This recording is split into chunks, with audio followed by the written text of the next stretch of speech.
Student, welcome to our online chemistry class. यहाँ हम 11th class NCERT के 7th chapter equilibrium के theoretical video lecture discuss कर रहे हैं। जो हमने लास्ट वीडियो लेक्चर डिस्कस किया था उसमें हमने दुर्बल अम्ल के विभेदन स्थिरांक और उससे संबंधित न्यूमेरिकल्स को डिस्कस किया था। इस वीडियो लेक्चर में हम दुर्बल क्षार के विभेदन स्थिरांक को किस प्रकार से ज्ञात करते हैं और उनसे संबंधित जो एक्सरसाइज हैं और न्यूमेरिकल्स हैं उनको हम यहाँ पर डिस्कस करेंगे। मेनली हम इस वीडियो लेक्चर में एग्जाम्पल्स को डिस्कस करेंगे। जो हमारे एक्सरसाइज वाले पार्ट होंगे वो एक वीडियो लेक्चर्स की एक अलग सीरीज होगी।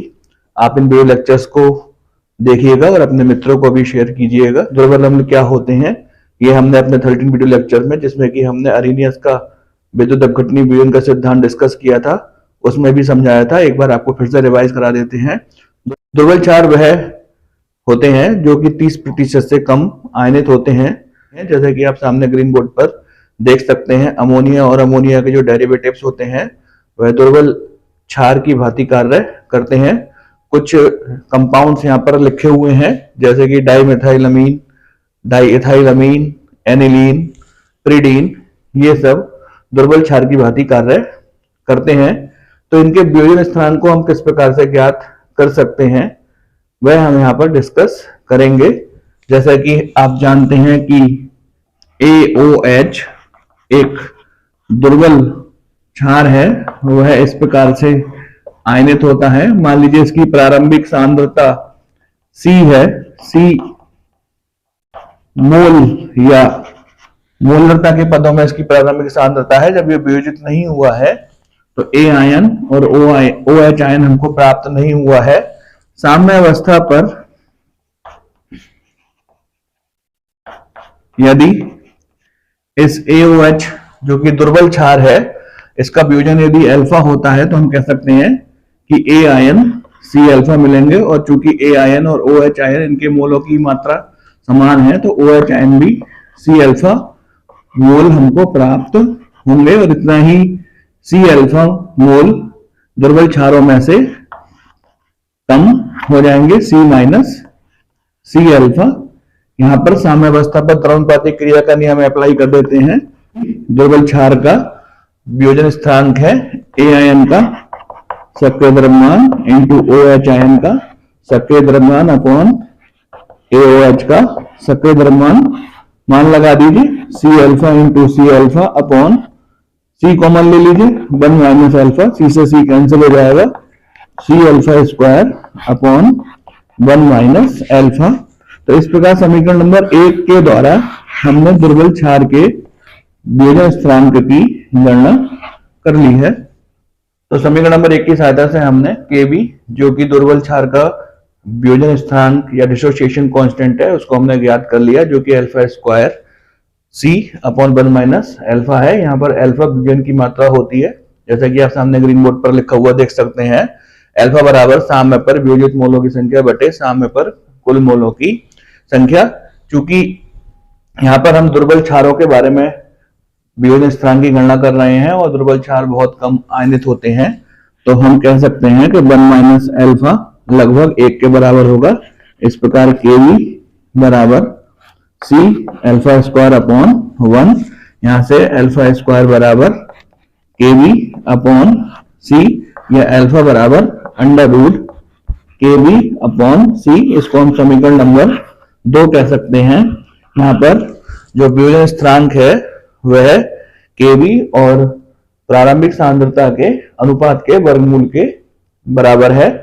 यदि आप ऊपर समीकरण में देखें तो यहाँ पर जो OH आयन की सांद्रता है वह C और अल्फा के गुणनफल के बराबर है। यहाँ पर C AOH की जो कि दुर्बल क्षार है उसकी प्रारंभिक सांद्रता है, तो हम OH आयन की सांद्रता ज्ञात कर सकते हैं C अल्फा, और अल्फा का मान आप लगा दीजिए under root Kb upon C, जो कि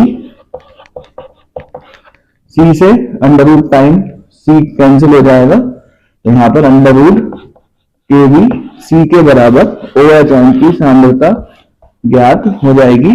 तो हम कह सकते हैं यदि किसी दुर्बल क्षार के प्रारंभिक सांद्रता और वियोजन स्थिरांक हमको ज्ञात होते हैं तो हम OH आयन की सांद्रता को ज्ञात कर सकते हैं। और जब OH आयन की सांद्रता ज्ञात हो जाएगी तो फिर हम HN की सांद्रता ज्ञात कर लेंगे। आप जानते हैं HN की सांद्रता और OHN की सांद्रता का गुणनफल 1 गुणा 10 की घात माइनस के 14 होता है, जो कि जल के आयनीय गुणनफल के बराबर होता है। और जब हम यहाँ से OHN की सांद्रता ज्ञात कर लेंगे और सूत्र लगा करके HN की सांद्रता प्राप्त कर लेंगे तो हम फिर दुर्बल क्षार के pH की गणना कर सकते हैं। तो समीकरण 1, 2 और 3 के द्वारा हमने दुर्बल क्षार के वियोजन स्थिरांक और उसकी OHN की सांद्रता ज्ञात कर ली।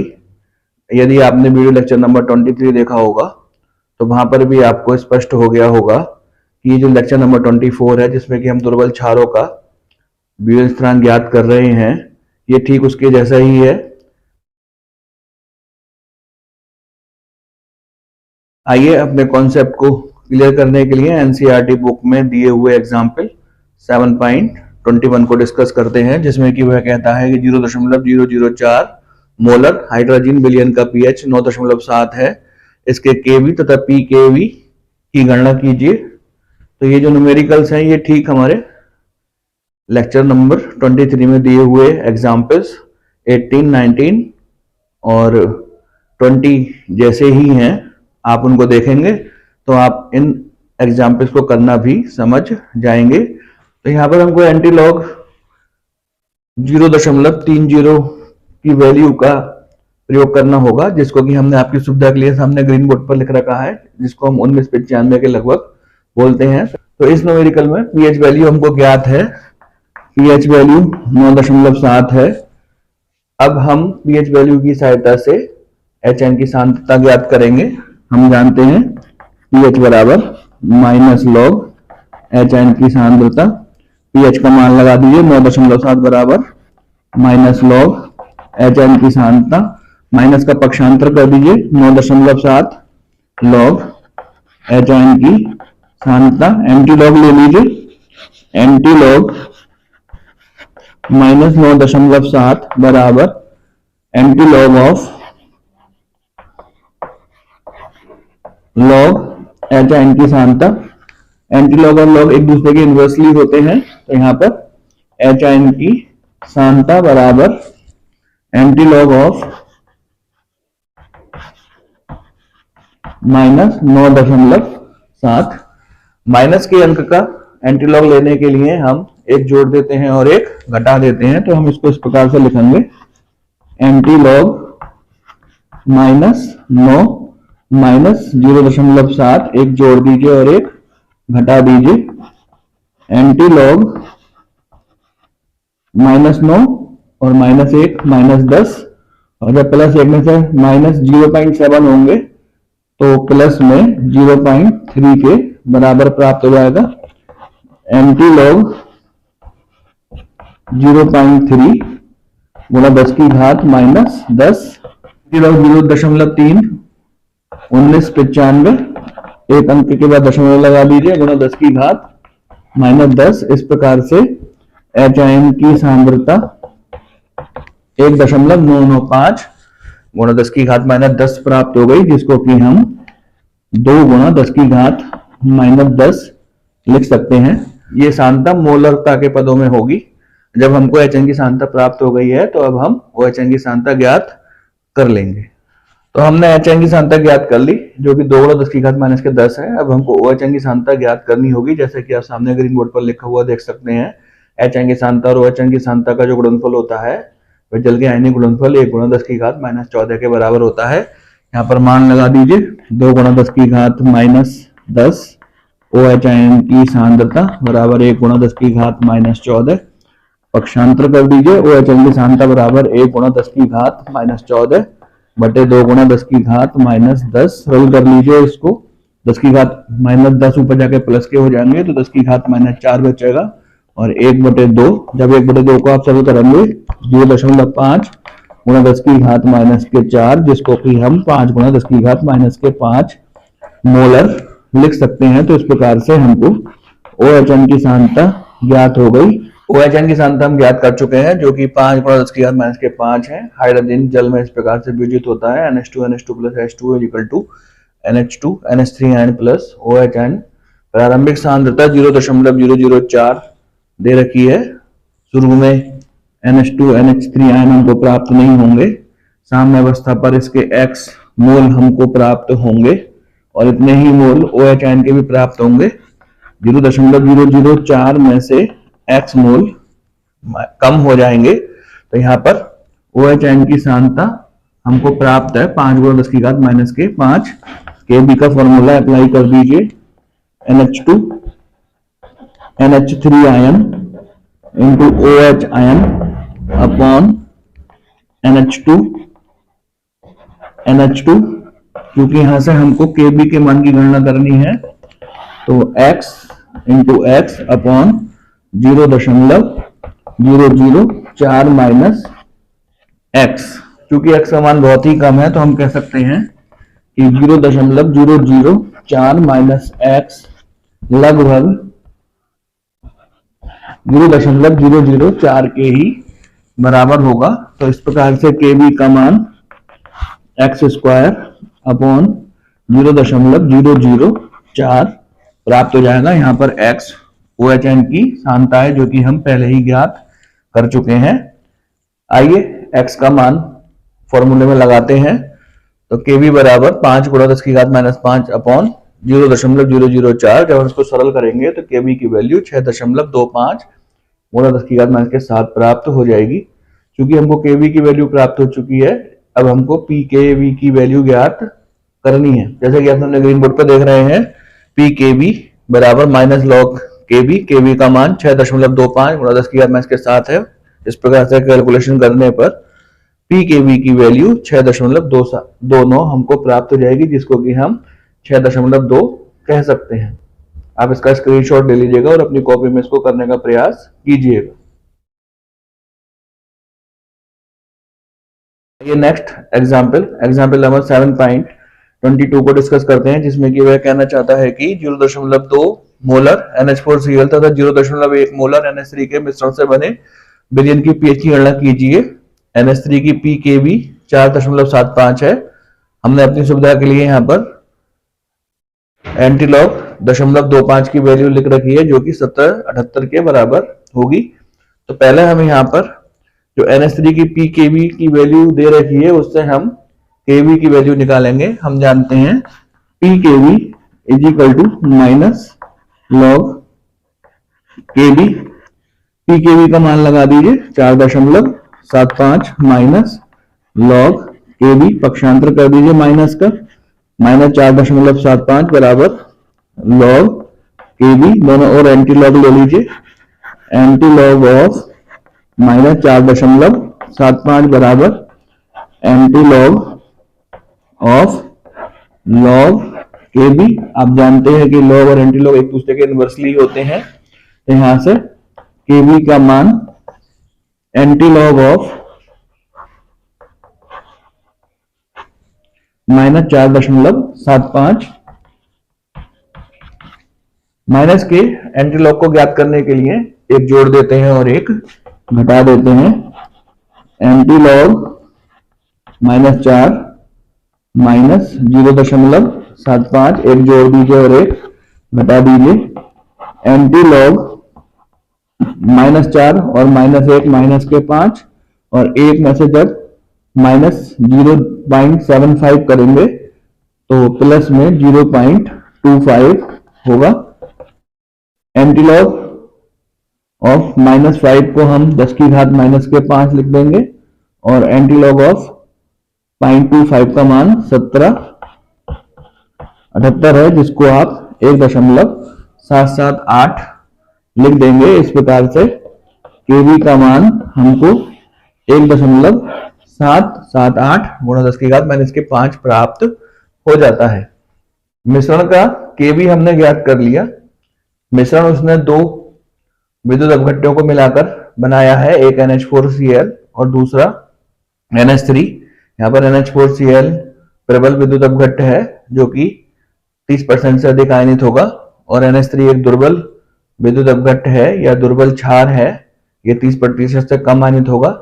यदि इस प्रकार का कोई मिश्रण बनता है जिसमें कि हम एक प्रबल विद्युत अपघट्य लेते हैं और एक दुर्बल विद्युत अपघट्य लेते हैं, तो उस विलयन की जो Kb होगी वह स्थिर होगी, जो कि अभी हमने कैलकुलेट करके ज्ञात की है, वो चेंज नहीं होगी।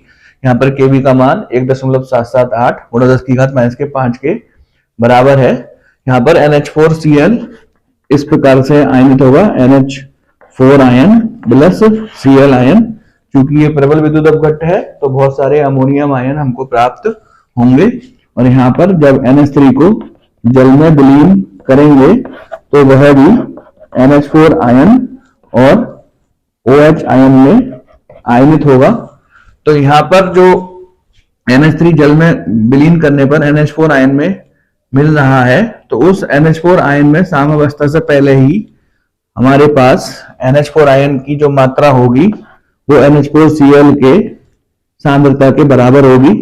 तो जब यहाँ पे इक्विलिब्रियम सेटअप करेंगे तो उस इक्विलिब्रियम में साम्यावस्था से पहले ही अमोनियम आयन की सांद्रता 0.2 मोल होगी, और जब अमोनिया जल में विलीन होगी तो उसके पश्चात कुछ और अमोनियम आयन मिलेंगे, जिससे कि अमोनियम आयन की सांद्रता थोड़ी सी बढ़ जाएगी।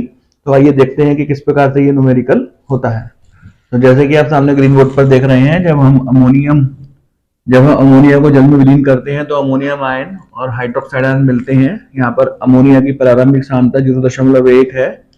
क्योंकि ये जो अमोनिया है इसमें NH4Cl मिला हुआ है, तो यहाँ पर अमोनियम आयन की सांद्रता इस NH4Cl की सांद्रता के बराबर होगी। तो साम्यावस्था से पहले ही हमको अमोनियम आयन 0.2 मोल के बराबर मिल गए हैं। साम्य पर यदि ये X वियोजित होती है तो यहाँ पर अमोनियम आयन की जो सांद्रता होगी 0.2 प्लस X मोलर के बराबर होगी, और हाइड्रोक्साइड आयनों की सांद्रता X मोलर के बराबर होगी, और इतनी ही अमोनिया यहाँ पर माइनस हो जाएगी। तो हम कह सकते हैं कि साम्यावस्था पर अमोनिया के जो मोलों की संख्या है वो 0.1 माइनस X मोलरता के बराबर है, जबकि अमोनियम आयन की जो सांद्रता है वह 0.2 प्लस X मोलर के बराबर है, और हाइड्रोक्साइड आयन की सांद्रता X मोलों के बराबर है। यहाँ पर द्रव्यपाती क्रिया का नियम अप्लाई करते हैं। Kb बराबर NH4 आयनों का सक्रिय द्रव्यमान इंटू OH आयन का सक्रिय द्रव्यमान अपॉन NH3 का सक्रिय द्रव्यमान। Kb का मान हम ज्ञात कर चुके हैं, 1.778 गुणा 10 की घात -5 बराबर अमोनियम आयन का सक्रिय द्रव्यमान 0.2 प्लस X, OH आयन का सक्रिय द्रव्यमान X, अमोनिया का सक्रिय द्रव्यमान साम्यावस्था पर 0.1 माइनस X। क्योंकि यहाँ पर X बहुत छोटी सी राशि है, आप देख सकते हैं कि Kb का मान 1.778 गुणा 10 की घात -5 जो कि बहुत कम है, तो हम कह सकते हैं 0.2 प्लस X का मान लगभग 0.2 के बराबर होगा, और 0.1 माइनस X का मान भी लगभग 0.1 के ही बराबर होगा। तो जैसे कि पहले डिस्कस किया जा चुका है, क्योंकि यहाँ पर Kb का मान बहुत कम है तो 0.2 प्लस X का मान हमने 0.2 के बराबर लिखा है, और 0.1 माइनस X का मान वो भी हमने 0.1 के बराबर लिखा है, क्योंकि X की क्वांटिटी या X की मात्रा बहुत कम है। तो जब हम इसको सॉल्व करते हैं, यहाँ पे 0.2 प्लस X के स्थान पर हमने 0.2 लिख दिया, और 0.1 माइनस X के स्थान पर 0.1 लिख दिया, और X का मान हमने कैलकुलेट करके 8.89 और 10 की घात -6 ज्ञात किया। तो ये जो X की वैल्यू है वह हाइड्रोक्साइड आयनों के सक्रिय द्रव्यमान के बराबर है। क्योंकि यहाँ पर इसने हमसे pH की गणना करवाई है, और pH जो होती है वो हाइड्रोजन आयन की सांद्रता पर डिपेंड करती है। तो हम H आयन के सक्रिय द्रव्यमान इंटू OH के सक्रिय द्रव्यमान बराबर 10 की घात -14 सूत्र से H आयन के सक्रिय द्रव्यमान की गणना कर लेंगे। तो जैसा कि आप सामने ग्रीन बोर्ड पर देख रहे हैं, H आयन का सक्रिय द्रव्यमान इंटू OH का सक्रिय द्रव्यमान बराबर 10 की घात -14। OH आयन का सक्रिय द्रव्यमान हम ज्ञात कर चुके हैं 8.89 गुणा 10 की घात -6, और सामने ग्रीन बोर्ड पर देख रहे होंगे आप। इस प्रकार से हम कैलकुलेट करके H आयन का सक्रिय द्रव्यमान 1.12 और 10 की घात -9 प्राप्त कर लेंगे। क्योंकि हमको H आयन का सक्रिय द्रव्यमान प्राप्त हो गया है, इसलिए अब हम pH की गणना सरलता से कर सकते हैं। H आयन का मान pH की वैल्यू में हमने फिट कर दिया। pH बराबर माइनस लॉग H आयन की सांद्रता, और H आयन की वैल्यू 1.12 10 की घात -9 है। जब हम कैलकुलेट करते हैं तो pH का मान 8.95 प्राप्त हो जाता है। आप इसका स्क्रीनशॉट ले लीजिएगा, इसको करने का प्रयास कीजिएगा। यदि कोई कठिनाई आती है तो आप उसे व्हाट्सएप ग्रुप पर या फिर कमेंट बॉक्स में पूछ सकते हैं।